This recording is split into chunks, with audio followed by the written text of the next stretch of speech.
বগুড়ায় জন্ম নেয়া তৌহিদ হৃদয় চেয়েছিলেন বিকেএসপিতে ভর্তি হতে, যেমনটা বাংলাদেশের ৮-১০টা সাধারণ তরুণের থাকে। বাট ঢাকায় এসে ভর্তি হয়েছিলেন দক্ষিণ বনশ্রীর একটা ক্রিকেট একাডেমিতে। এই যে দক্ষিণ বনশ্রীর একটা ক্রিকেট একাডেমিতে ভর্তি হয়েছিলেন, এই টাকাটা তৌহিদ হৃদয় জোগাড় করেছিলেন তার মায়ের কাছ থেকে।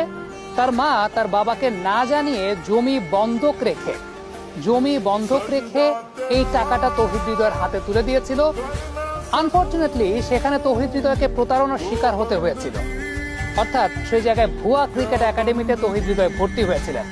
সেখান থেকে কিন্তু থেমে যাননি। এর পরবর্তীতে বাংলাদেশের বয়সভিত্তিক ক্রিকেটে নিয়মিত নাম তৌহিদ হৃদয়। পার্সোনালি আমি তৌহিদ হৃদয়কে যখন প্রথম দেখি, সিলেট সিক্সার্স দলটার হয়ে তৌহিদ হৃদয় খেলেছিলেন এবং ডেভিড ওয়ার্নারকে তিনি রান আউট করেছিলেন। সে সময় তাকে নিয়ে অনেক সমালোচনা হয়েছিল যে একটা ইয়াং প্লেয়ার ডেভিড ওয়ার্নারের জন্য ক্রিজটা স্যাক্রিফাইস করেনি।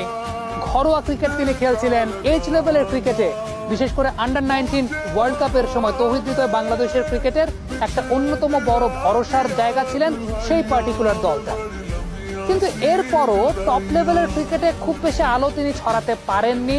অনেক পরিশ্রম করেছেন, অনেক ঘাত প্রতিঘাত পার করেছেন।